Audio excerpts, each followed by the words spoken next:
Аялдар эч качан милдет кылбаңыз. Мен төрөп койдум деп баланы баштайт да ошентип. Мен төрөп койдум, мен кылып койдум. Урматтуу эже карындашым, милдет кылган аял кишиге эч жарашпайт. Эркек киши көчөдөн ушунча нан табып келип ордун билип жүрөбү? Сиз дагы ордуну билиңиз. Кээде жооштугунан, кээде садда дил экендигинен, көңүлү жумшак экендигинен пайдаланып, милдет кылып, үстүнө чыгып алып, басып, анан какшыктайт. Көөсү 500 сом, 300 сомго бирдеке алып берип койсо дагы, ушуну кыяматкача айтыш керек да. Сен мага алып бергенсиң, ар жерде 300 сом эле, 500 сом эле деп ар бир нерсени эскертип туруш керек да. Үстүнөн күлүп туруш керек күйөөсүн. Бул үстүнөн күлүш, какшыкташ мүмкүн эмес. Маскара кылуу мүмкүн эмес.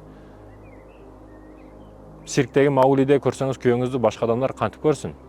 Ошондуктан колдогонду билиңиз, урматтуу эже карындашым. Какштап, үстүнөн күлүп, маскара кылуу сиз үчүн эмес, милдет кылуу сиз үчүн эмес.